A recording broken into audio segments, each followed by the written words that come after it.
Hello and welcome to another video. So today we are checking out ShadowCraft. So ShadowCraft in rotation, there are a few variants. We're going for the Evo variant, although I will preface this whole video by saying I have zero experience with Evo Shadow. Evo Shadow seems to be a little more unique than most of the other Evo decks that I have messed around with.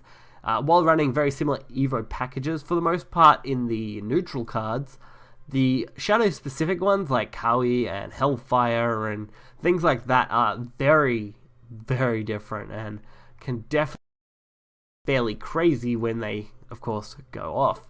So you do only use one Zeus in this variation. This mostly focuses on damage from things like Odin and other board presence type cards, which you will see in the video.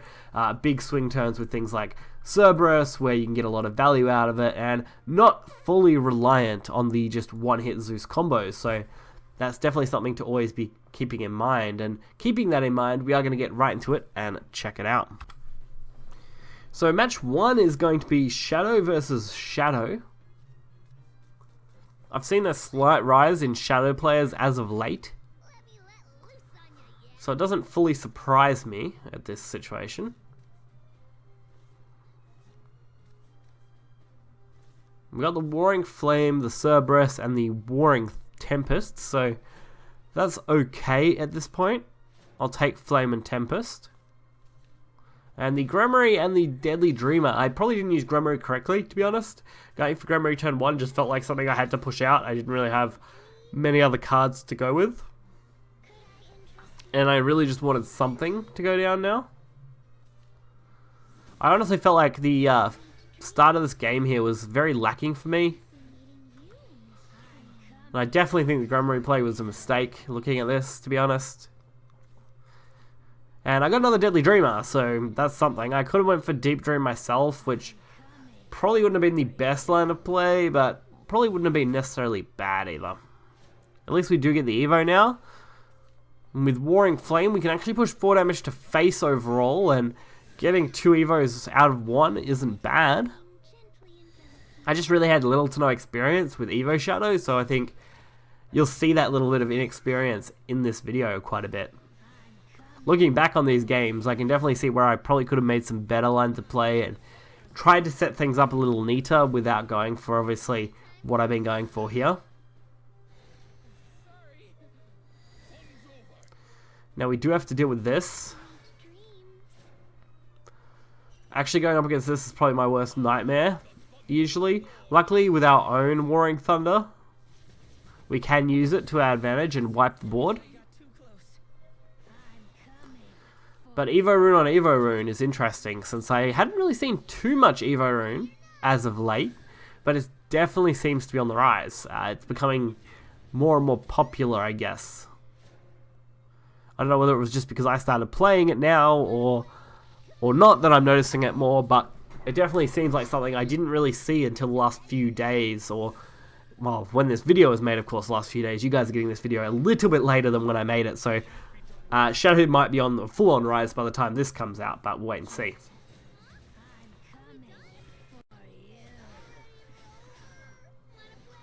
So, Cerberus, Hound of Hades, no problem there either.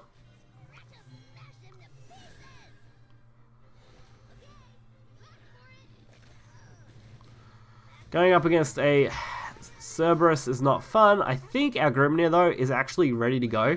So wiping the board wasn't out of the realm of possibility for us, which was great. If it was, I would have been a bit more worried, since I wouldn't have been able to deal with that board and we would have run into a lot more trouble. See, they're definitely running a different variation of deck, that's for sure, compared to what we're running. I can now take advantage of Hellfire Hound, getting another Evo for free this time, which is great. And we're even set up to remove this, which is good, without any extra damage. This is really where the swing for our game goes, right here.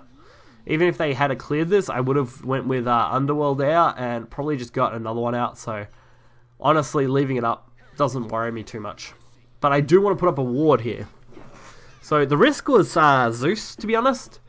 If they go for Zeus, we pretty much were going to instant lose this no matter what. If they got any kind of good Evo play out of it. Looks like, fortunately for us, wasn't going to be an issue, just didn't have Zeus in hand. And if they're running a similar variation to me, they probably only have one, so the odds of having it isn't super high. So for the next match up, it is Havencraft. Havencraft at least isn't too bad to have to deal with. I have the Underworld Air, the Bone Drone, and the Cerberus, which I debated on keeping or not for a little bit there, but they're all really good. And I can take full advantage of Cerberus on 5 going first, so I thought, why not do that? We did end up with the Hellfire Hound as well, which is another really good play if you can get out on 4 without any obstruction. The only problem now was that we got no drop from 1 through 3 that we actually want to use. Even this Warring Flame, I really didn't want it, didn't want to play it out. Didn't really have a choice, unfortunately. I could have chose Hilo not to use it for an attack, but obviously I decided against that, went for the attack anyway, and I probably should have went for the Hellfire Hound over the Bone Drone, which was probably another small mistake on my part. If I had went for the Hellfire Hound, at least I could have then used Cerberus anyway, and then played Cowie on 6, got a Hellfire Hound, and had some pretty crazy plays from there. So it definitely slowed us down in that situation. Again, that just comes down to my experience, not obviously knowing all the lines of play that I probably could have made to my advantage more. And it would have been much harder for them to, of course, remove a Hellfire Hound last turn.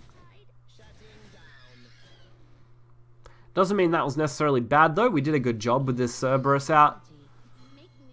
It definitely forced them to have to use another Evo up, which is good. And a Golden Bell play I'm actually pretty fine with. Again, Tender Rabbit Healer pretty fine with.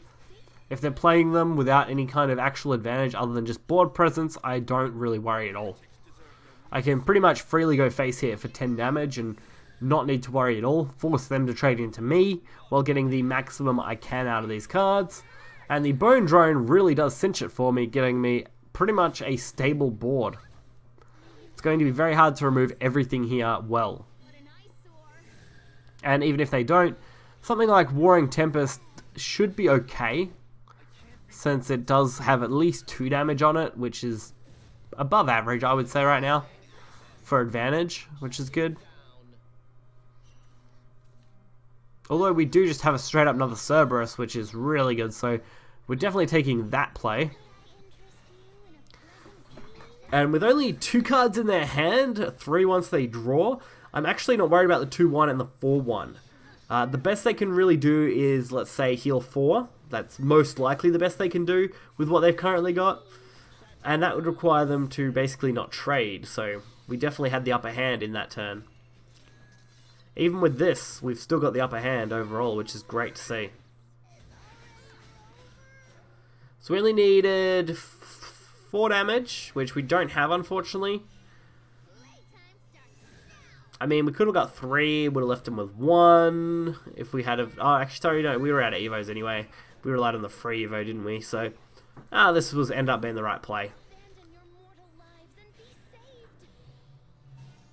Not a bad play from them.